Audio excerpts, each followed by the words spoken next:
Relationship is going to work when my partner changes just this bit, whether it's married life, whether it is partnership.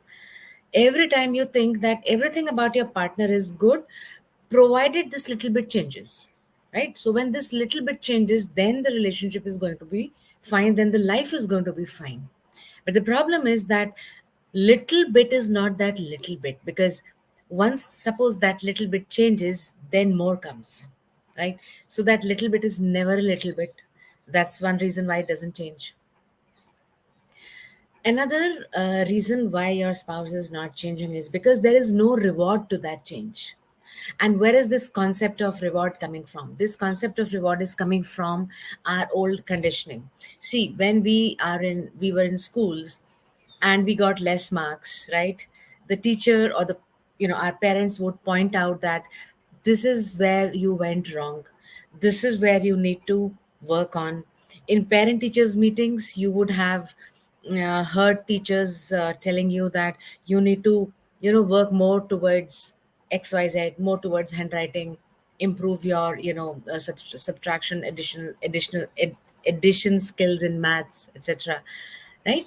Now, uh, when the teacher says this, I mean, I'm leaving aside the negative impact for a while, but when the teacher says this, there is a kind of a slight motivation. Some children get highly motivated, some people are slightly motivated, but that some inspiration remains deep inside to improve. Why? Because there is a direct reward associated with that.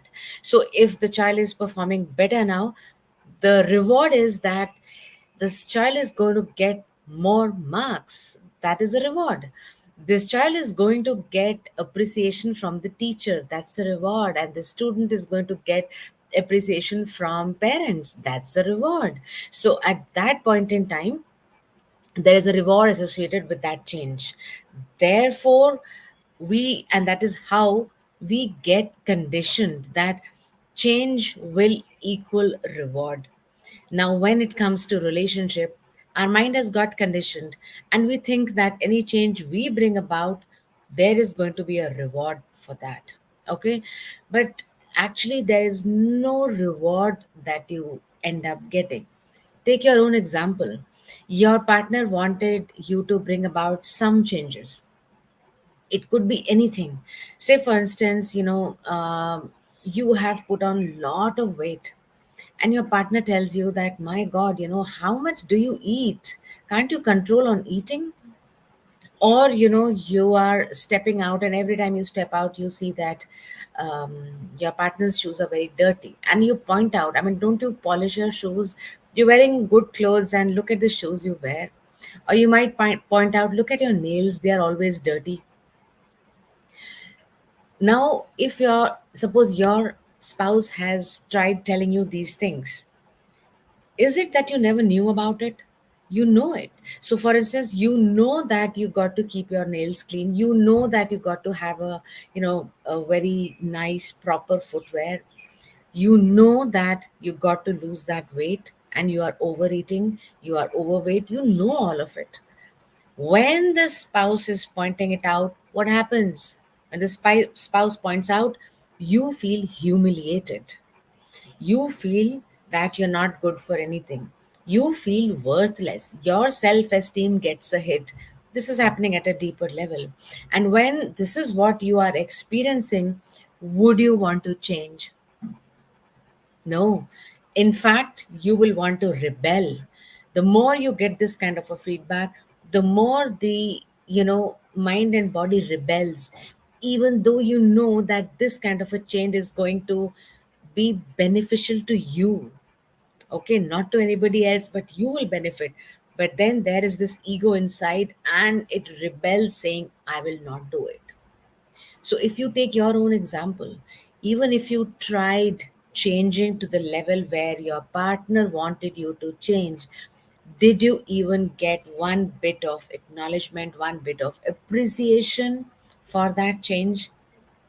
You did not get, and therefore you did not want to change, or you could not sustain that change, because It was not associated with the reward from the outside, with the reward from your partner.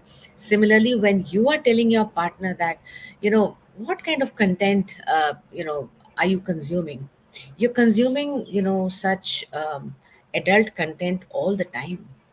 Why are you on the WhatsApp all the time? Look at, what children are experiencing, what children are seeing. Can't you be polite? Why do you have to fight and shout all the time? Now, when you're saying this, number one is that, or your partner is saying this to you, point here is, it is coming as a very direct, upfront, blunt statement. It might be true to 100%, right? But the way it is coming across is extremely, extremely painful. So if you, and therefore the partner doesn't change, and your partner did not change for the same reason that you told him, you told her. But at the same time, it's not just the way of speaking, but the circumstances are not rewarding enough. And what is that reward that we look at? The reward that we look at with the change is appreciation, acknowledgement, love, unconditional acceptance of who we are becoming. Because when you are changing, change is hard, right? It change appears to be very hard. So the process of change is tough. Now, in that process of change, you might be falling into the pit, correct? And the moment you fall into the pit and you hear another criticism from your partner, then you think, oh, forget it, man. I'm trying so hard, and the criticism comes. So the change does not happen for that reason, because there is no reward associated with it. Okay. Now, how do you ensure that this change happens? I would not say ensure, but how do you become the supporter of that change? Okay. Suppose you want your partner to lose certain kilos, or you want your partner to forget weight loss. You want your partner to step out every morning and go for a walk. Instead of saying, how much do you eat? You are all the time sleeping, you never get out of bed, you are only, you get up, have bath, have breakfast, and then you start your day. What is this? Instead of saying all of that, you are going to be, communicating the same thing, but in a different manner. And that is going to be like, I mean, giving an example, you could be, say, you want your partner to get up and, exercise or step out for walk. You could try gifting your partner a sports t-shirt. Whether, you are a husband gifting it to your wife, or you're a wife gifting it to your husband, or in partnership, just gift that sports t-shirt to your partner.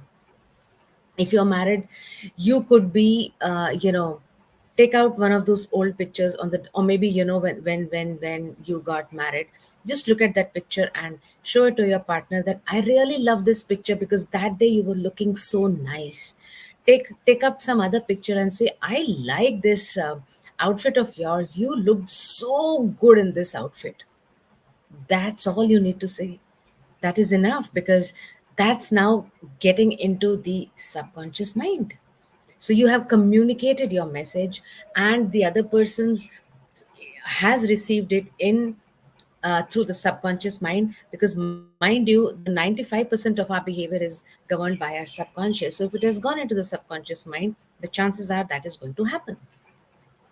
So first things first, to bring about that change is, number one, communicate in a way that it is not harsh. Communicate in a way wherein the other person is not able to deny, and it goes into the subconscious mind. Okay. Second very important thing is that when you are communicating this, you got to be very clear in your intentions. Okay. There are not going to be any malified intentions. You're not going to be manipulating any change. Okay. Your intentions need to be pure, because when you believe that, okay, this change is going to help you also evolve, all right, that's the intention. That the partner's perspective, or his, suppose, health condition is going to get better, and In that process, it is going to help you also evolve as a human being. That's the intention with which you will talk. So the intention need not be malified. By malified intention, I mean you could think that, okay, let me try it this way, let me see if it works. If you're trying to test it, it is not going to work. Okay. Another kind of malified intention could be, let me see if I get something in return, right? So you might want that appreciation. Oh, thank you. This change happened because of you. You're not going to be expecting this. Neither you're going to be expecting that the change will happen. You have said this, leave it at that, because change is a journey, and change is a journey of ups and downs. The partner might be falling so many number of times. You got to be supportive there. And the third condition, which is the very important condition under which change happens, is something that you have all experienced, especially those of you who have children. Change happens with love. If your child, say for instance, has got this habit of eating chocolate just before he or she sleeps. I had a client like that. So the somehow the child just gets onto the chocolate before she used to sleep. Now, the mother is and the father both are trying very hard that the child does not eat chocolate. Now, if you're taking that step to reprimand the child, withdrawing certain benefits, withdrawing love, putting terms and conditions, scolding the child, do you think the child will be able to give up the chocolate based on the fear of being punished, based on lack of support, or based on the negative support? No way. It's actually a combination, but primarily dominated by the support, the environmental support that the child needs. So, one is lots of love, and the environmental support would be parents not to keep chocolate at home. That's environmental support, plus the reward system, which is love. Okay, so in your spouse's case, also, the spouse, just as you, I mean, if your spouse is wanting to bring about a certain change in you, what do you want? You're trying your level best. You have reached, say, step 1 to bring about change. Now in that step 1, what do you want? What are you looking for? You're looking for appreciation, you're looking for love. So when your spouse gives you that love, gives you that appreciation, you are inspired to bring about that change even to a greater degree. Similarly, when your spouse is bringing about a change, all that your spouse needs is your support, your love. It's only in the loving environment, it's only in the supportive environment that the change is going to happen. And if you chase that change, thinking that I'm trying, the change is not happening, if you chase that change, then that chase is going to feel like a control to your spouse. And the moment your spouse feels that control, believe me, whatever you do, then the change cannot happen. All right.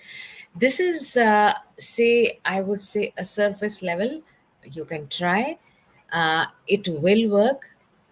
Only thing is, you've got to be very clear of your intentions. And why am I saying that this is at the surface level? Because the change begins inside us. When you transform within, the world outside changes. However, for now, the only transformation for you, for your the internal transformation that I'm talking about, is set the right intention to bring about a change on the outside. That's all as of now. Set that right intention and then follow these principles of support and love, and communicating in ways that it is not hurtful, it is not harsh, and the person absorbs it. Communicating in indirect, but at the same time, happy and loving ways. Okay, I would love to know your thoughts on this. And if you have a different kind of experience wherein you think different means beyond what I have talked about. So, if you have a different kind of an experience, then in that case, do write what is it that you did, wherein or what you did differently which helped you to bring about the change in your partner. I would love to hear from you, and also would like to have your thoughts on this. Do leave your thoughts on the comment box, and I am going to be seeing you tomorrow. You take care. Have a great evening. Bye.